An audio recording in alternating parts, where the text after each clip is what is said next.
Okay. Did everybody else also disappear? Yeah. We ran out It wasn't of just time. me. No. We Okay. exceeded our 40 minutes. We're just waiting for. Oh, I see. Gotcha. 40 minutes? Oh. Mark started early. Don't worry. Oh, we started at 2:45. Why did you start so Oh, early? well, Moshe. It wouldn't let me get back in with the link. I had to put the code in.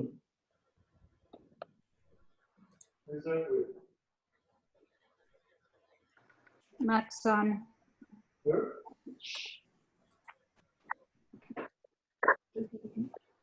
No, I haven't yet seen it. I'm having a drink. Okay. Moshe, are you back? I am back. Okay. Okay. Your sound is a little bit faint.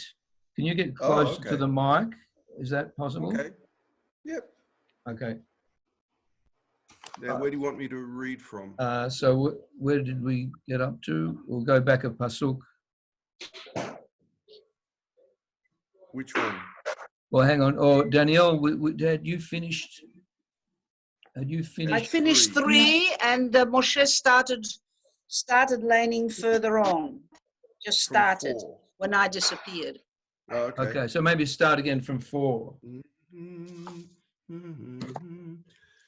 ריבו ועמכם ריבו, כי לא אשתי ואנוכי לא אישה, ותסר זנוניה מפניה, ונפופיה מבין שדיה. אין אף אשתנה, אף שיתנה ערומה, והיא צגתיה כיום היוולדה, ושמתיה במדבר, ושתיה כארץ צייה, והמיתיה בצמא, ואת בניה לא ארחם, כי בני זנונים המה, כי זנתה עמם, הובישה הורתה, כי אמרה אליך אחרי מאהבי נותני לחמי ומימי, צמרי ופשתי שמני ושיקויי, לכן הנני סך את דרכך בסירים, וגדרתי את גדרה, ונתיבותיה לא תמצא. ורדפה את מאהביה, ולא תשיג אותם, וביקשתם, ולא תמצא, ואמרה אליך ואשובה את אישי הראשון, כי טוב לי אז מעתה. Loud enough? Yeah, that was better. Beautiful. Rebuke your mother, rebuke her, for she is not my wife, and I am not her husband. And let her put away her harlotry from her face, and her adultery from between her breasts. Else will I strip her naked, and leave her as on the day she was born, and I will make her like a wilderness, render her like desert land, and let her die of thirst. I will also disown her children, for they are now a harlot's brood, in that their mother has played the harlot, so that conceived them has acted, she that conceived them has acted shamelessly, because she thought, I will go after my lovers, who supply my bread and my water, my wool and my linen, my oil and my drink. Assuredly, I will hedge up her roads and thorns against her, and she shall not find her paths. Pursue her lovers as she will, she shall not overtake them, and seek them as she may, she shall never find them. Then she will say, I will go and return to my first husband, for then I fared better than now.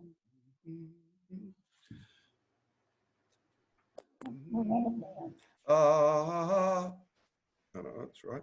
Vehi lo yada ki anochi natati la hadagal vatirosh vahitzar vechesef irbeiti la וזהב עשו לבעל. לכן אשוב ולקחתי דגני בעתו ותירושי במועדו והצלתי צמרי ופשתי לכסות את ערוותה ואתה אגלה את נבלותה לעיני מאהביה ואיש לא יצילנה מידי. והשבתי כל משושה חגה חודשה ושבתה וכל מועדה. והשימותי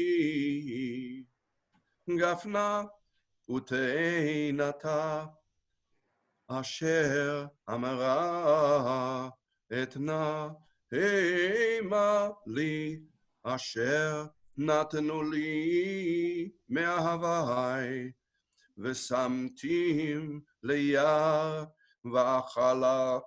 ואכלתם חיית השדה ופקדתי עליה את ימי הבעלים אשר תקטיר להם ותד נזמה וכלייתה ותלך אחרי מאהביה ואותי שכחה נאום השם.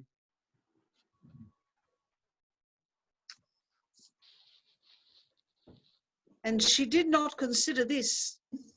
It was I who bestowed on her the new grain and wine and oil.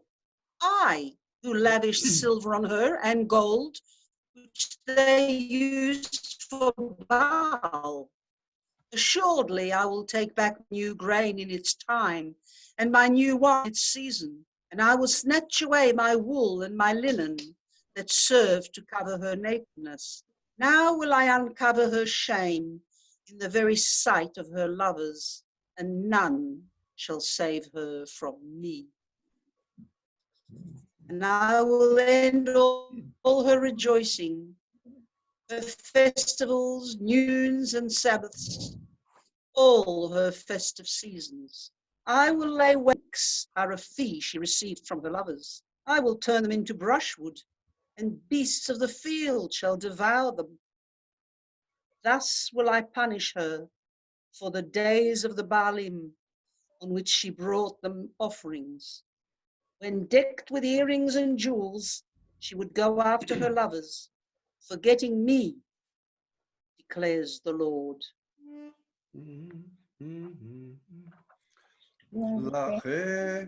לכן הנה אנוכי מפתיה והולכתיה המדבר ודיברתי על ליבה ונתתי לה את כרמיה משם ואת עמק החול לפתח תקווה וענתה שמה כימי נעוריה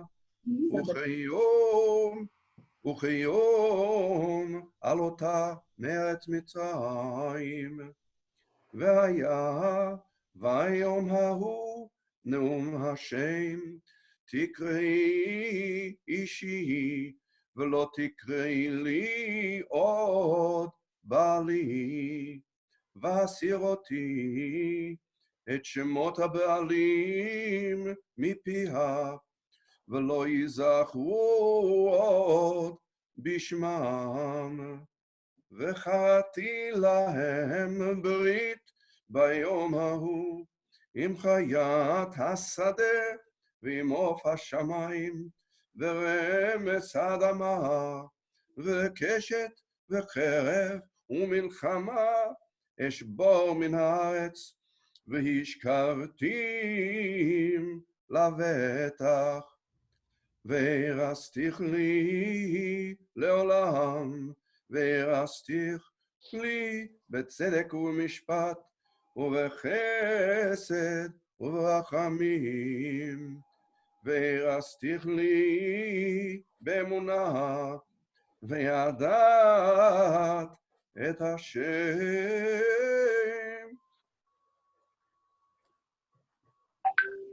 Assuredly, I will speak coaxingly to her and lead her through the wilderness and speak to her tenderly. I will give her her vineyards from there and the valley of Achor as a plowland of hope. There she shall respond as in the days of her youth, when she came up from the land of Egypt. And in that day, declares the Lord, you will call me she, and no more will call me Baali. Hang on. For I will remove. I thought that was me from 18. Mark? Oh, Yes.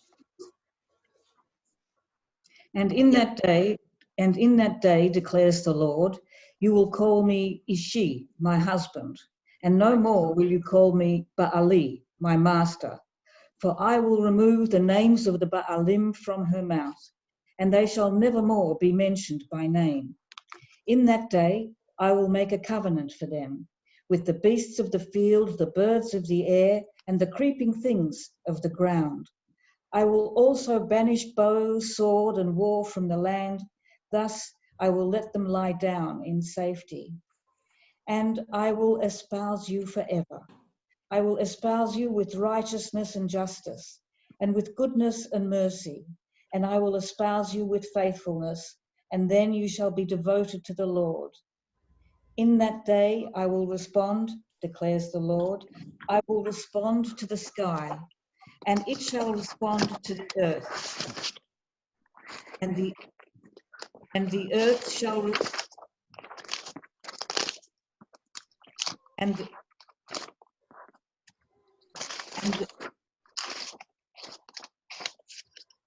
I think Anthony should mute his mic.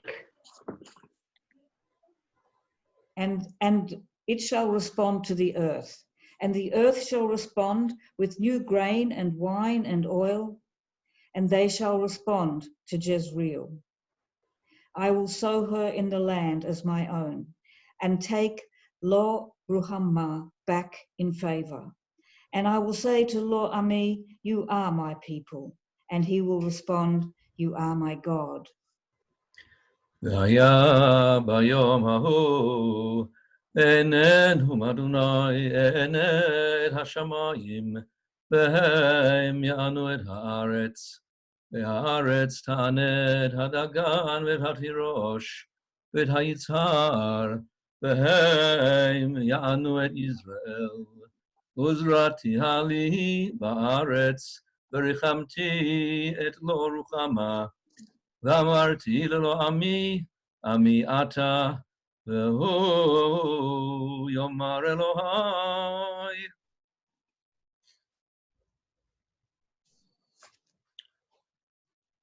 Okay.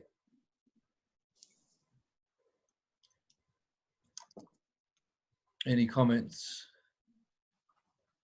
that you would like to make? Well, I don't want to make this a feminist issue, but I have to say I'm disturbed by the if you like, the personification of Israel as female. Because the whole, I mean, I totally see the analogous the analogous sort of punishment and redemption notion. But I just wonder if such personification, that's not the word I want, but if that is within the text, then I think it must spill over into people's understanding of the female and the male. So I'm not saying it should change or whatever, but I just do want to make that observation that it, in a sense, it is condemnatory of the feminine. Oh, absolutely, but it's a repetitive theme. It comes right through. Yeah, it's right through the Torah. Yeah, I think the it's unfaithful wife. Yeah. But not only that, there's the issue about how you conceptualize what a whore is and how you conceptualize what a woman does and why, rather than looking at the fact that that it's like women use their bodies for gain, rather than the women get forced to be into sex work because they've got no alternative.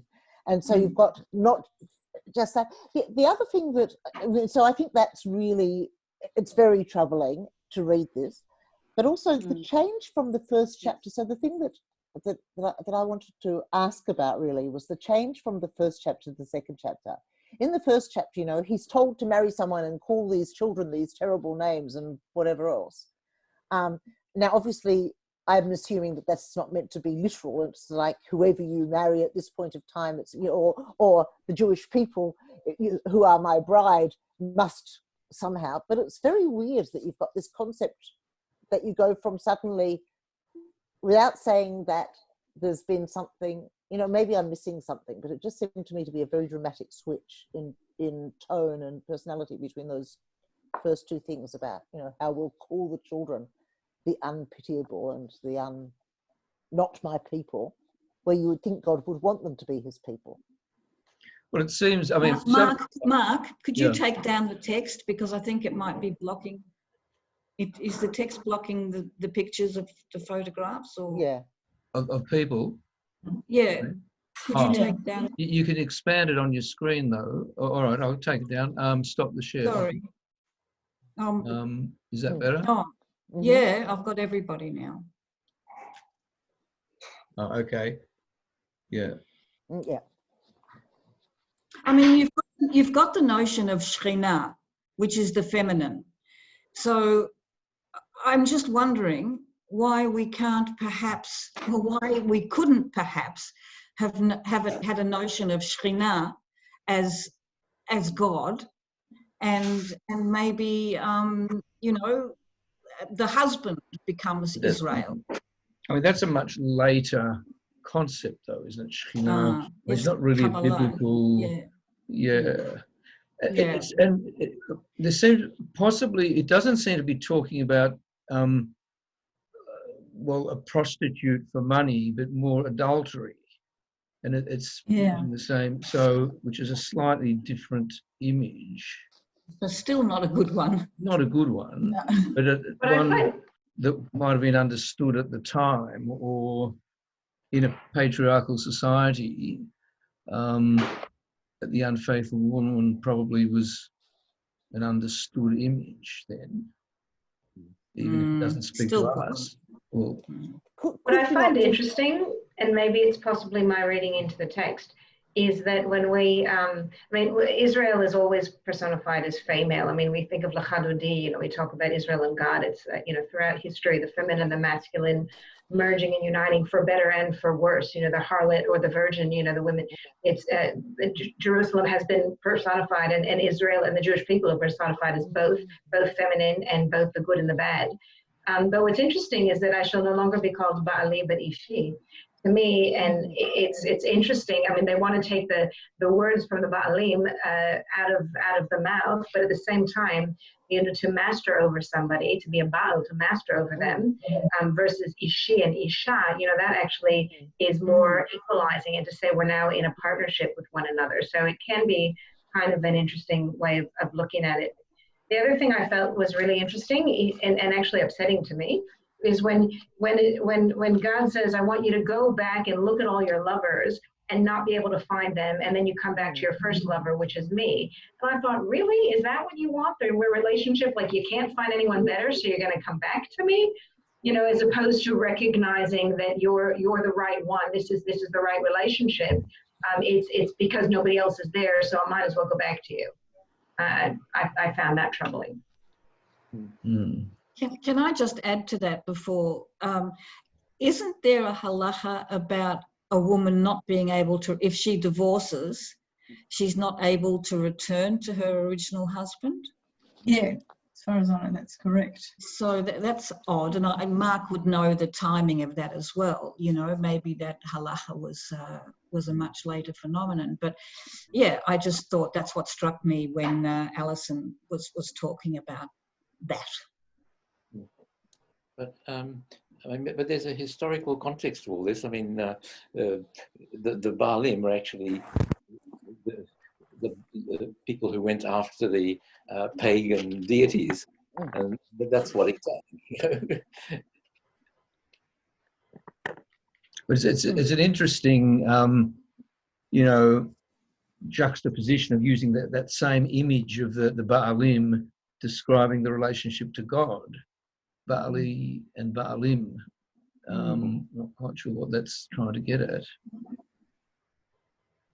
Well, I mean, the image of the wilderness first being something negative and as a punishment, but then being like an opportunity for new beginning. And one of the articles I was reading that discussing this in relation also to what you were just saying before about going back to the first husband because you can't find anyone better, was acknowledging that and saying, well, yes, that's not a basis for a permanent relationship, for a good relationship. So, but that's a temporary stage before a proper rediscovery. The wilderness experience leads to, he was suggesting that, whether that he's reading that into the text, I don't know. It's nice, I like that. Yeah, I mean, we've got here, I mean, this commentary is by Rabbi Plaut, and he talks about Baal. The god was widely worshipped in the ancient Near East as a thunder god called the rider of the clouds. He was associated with the fertility of the soil, of beasts and humans. So this is what, I mean, really, it's about idolatry, this whole thing. Yeah. What I was thinking too, when you were making that connection, Mark, between Baal, the idol, and the god, and Baali, God wants to take that out of the mouths, out of the equation, if you like, of the relationship. So Baal, who was master rather than the true God, the Baal who was master over Israel, is no longer there, and the relationship, the whole master paradigm is just master servant or whatever. The whole paradigm is just absent now. It's gone, and what you have now is marriage, and a marriage of equals. I think that's what I was mentioning at the beginning in terms of the change of the language, which is good. I also find God to be incredibly emotionally volatile, you know, and have some serious dysregulation going on there, you know, like in terms of, you know, really like overly dramatic and like, oh, that's it, I'm getting rid of it. And you know, and then I feel like, you know, it's like when you get in a fight, it's like your first reaction, well, for some of us, is an explosion, and then you know, then eventually God settles down into, okay, well, I recognize you're not perfect, that's okay, we'll get there eventually. But you know, and also at first it's attributing blame, and then kind of recognizing, okay, well, we're kind of in this together.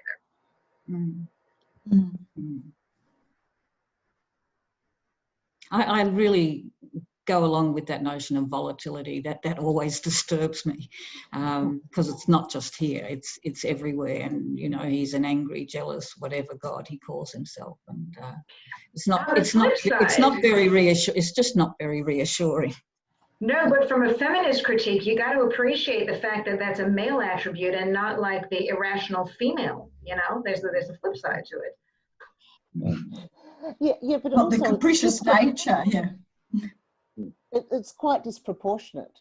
If you look, I mean, I've always wondered why particular things are included in a text. You know, why have they decided to have that first chapter there before we started in the second one? You know, which gave the tantrum, if you like. But if we take the resolution that what we're doing is we're moving from a really improper relationship into one of equals, and we're seeing towards the end, the play on the ballet, and because Baal's a fertility god, as Stephen was saying, it wasn't an all-round god. He was very, very much a fertility god and a fertility cult. So it sort of makes sense to talk about women and fertility and problems with that sort of sexual relationships in the context of the corruption in a god with a god of reproduction, if you like, of fertility. But the thing that's unsatisfactory is we can intellectualize and come to this conclusion to say, well, we've seen him through this volatility, through this tantrum, and then we say, oh, but there's this line at the end that sort of says, oh yes, but it's really going to be okay because we can actually come to a good resolution. But it seems to me that that's so disproportionate to the amount of time and the amount of negativity that's there. Looking at it historically, though, if the purpose of the prophecy was to warn of an ultimate exile, which was an unprecedented event, then the imagery sort of fits that. You need something fairly drastic to get through to the people. Now, ultimately, it didn't work, or the academics will say it was written after the fact anyway. But it, and then given that was actually going to happen, or that the real possibility was perhaps then sinking in, the despair that would induce needed to be counteracted by the promise of there will be ultimate reconciliation after the period of exile. Now, which didn't happen with the Northern Kingdom, but then there was a sentence early on that talked about Israel and Judah uniting, which may have been referring to, at the time of the exile of the Northern Kingdom, a lot of the Northern Kingdom people who remained moved south and then joined as part of Judah, and that's what happened in reality. Although they no longer existed as an independent kingdom. Manny, you got any comments? Well, I just wanted to say one or two simple things. Right at the beginning of Kibush Eretz Israel, just after Yeshua died, it says, "V'asu b'nei Yisrael rab enei ad Hashem v'avdu et ha'baalim." It seems to be this relationship, negative relationship with Baal is ongoing right from the time that they've entered into Eretz Israel right till now, hundreds of years later. I'm not sure the Baal or the Baalim are the same entities right throughout the Tanakh. It seems to be a metaphor for something evil. The other thing I'd like to comment about is something said about the male-female issue, which I'm not sure is relevant. I think the Tanakh is written B'lashon B'nei Adam. Society is a very sexist society, and the ones who it was addressed to were the males and not the females. Not because the females didn't count, because they weren't the ones that were making the main decisions throughout the whole HAFTARA. We're talking about a relationship between a wife and a husband, but the husband is the decision maker, not the wife. But the husband is God, so, and the one who is straying is characterized as a woman. It's Israel. Now done. That's the way they see the relationship. Females, we understand it. Strong, weak relationship, and that's the way they characterize it. Yin and yang. Well, my wife says yin. I'm not saying this is it. It's saying it's a way that you can understand it. But this question with Baal is, for example, this questioning of relationship. It's like when Yaakov had a fight with with the angel at Bethel, he says, Kisarita and Elakim v'nashiv v'tochel. There's a constant struggle. This is what Judaism is all about, struggling. You're fighting with man, you're fighting with God, and you're fighting with a man, with a man-made God. You know, there's God, there's man, and there's a man-made God. So this is what the Baal might be. It might be a metaphor rather than a specific entity. Yeah, I actually don't think it's a metaphor. I think what they say is that the first temple was destroyed because of idolatry. And it's only in the second temple times that didn't exist in that form. So I think it was a very real thing, and all the prophets railed against idolatry. I think taking when you said writing in the language of humanity, right, in the language that men, literally men, can understand, is what's the ultimate, as a man, what's the ultimate betrayal, that my wife is cheating on me. That's the ultimate betrayal. And so maybe it's talking to the men, and like you said, in terms of their heart, and saying, you know what, this hurts. God's saying this hurts me. You know, I'm pained because you're cheating on me, and I'm enraged because you're cheating on me, and I'm trying to speak to you in a way that you will understand, and then you might be able to change your ways. I don't understand. I don't understand actually the point that you're making. I'm just saying. I'm just taking. I don't know your name. Sorry. I'm Yvonne. I'm not David. No, not you, Yvonne. The other man. You're down here on my screen. Oh, okay. Faye, I see Faye's name there. Manny. Yeah, I'm Yvonne. Manny, okay, yeah, Yvonne. Manny was just saying that he's talking in the language of the time, talking in the language of human beings, and personifying everything, anthropomorphizing everything, so human beings can understand it. And so I'm talking about, and I'm agreeing with you in saying that that I do think it's speaking to the men, not to the women, and the reason why it's personifying Israel as a female that is cheating on the male God is to speak to the men who are reading this, to say, this is the ultimate betrayal. This you might actually be able to take to heart because you know what it feels like, as opposed to just this ethereal, you know, don't practice idolatry because you're cheating on God. That what is that about? When I can't see this God. But wait a minute, if it's like your wife cheating on you, you might be able to identify a bit more. That's what I'm trying to say. That it's just making it more accessible to the men who are going to be reading this, potentially. That makes sense to me, anyway. Yeah, I don't love it because I just think the whole paradigm is one of misogyny, which might sound, you know, a bit harsh, but if men can only understand suffering through infidelity, it's a problem. It's a problem. If they can only understand heartache through infidelity.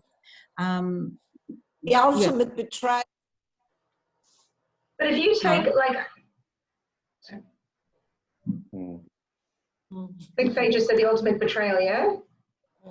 Yeah, but one of the things that I think we then need to ask in the light of Yvonne's comments, which I agree with, is what do you do with texts like this, and how should we consider them within the context of our study of Torah? Should we just put them to the side and just say they're unimportant comparatively and look to different texts?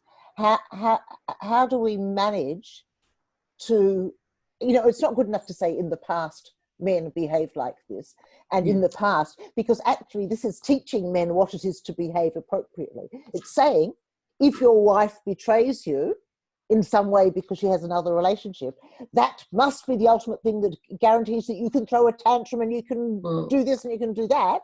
It's teaching men that this is a legitimate way. Sorry, that seems a bit of an extrapolation. I mean, that's how things were perceived then. It's not an instruction. I mean, I think if you teach that, you have to be careful and say, yes, that's not how to behave and throw tantrums. It's not a halachic section. It's prophetic, and it's a different genre of Torah literature than I mean, it's sure part of the prophets is teaching behavior, obviously, but to say it's justifying this behavior seems stretching it. Well, I mean, we don't question God's behaviour. We might say in discussion that he's volatile, he's this, he's that. But he is ultimately, whatever he calls himself, he is the master of the universe, which is what he calls himself too. And so I don't think the issue is, I agree with Melinda in as much as I don't think the issue is that's how they thought, that was the lingua franca, whatever. I do think it's being taught today. And so it's not okay to say this is how it was in the past. And what Melinda asks then is very relevant, because we are learning from this today, and this is still supposed to be our foundation narrative that teaches what it is to be a Jew. And with all this, I think we do have to find a way to navigate through these problematic parts. Not that I know what that path would be, but I think we have to acknowledge it. It is there the whole time. For me, when I look at it, first of all, I argue with God all the time and have lots of issues with the way God is presented and portrayed. And I do also concur that the way God is portrayed is by the way we human beings chose to portray God over time.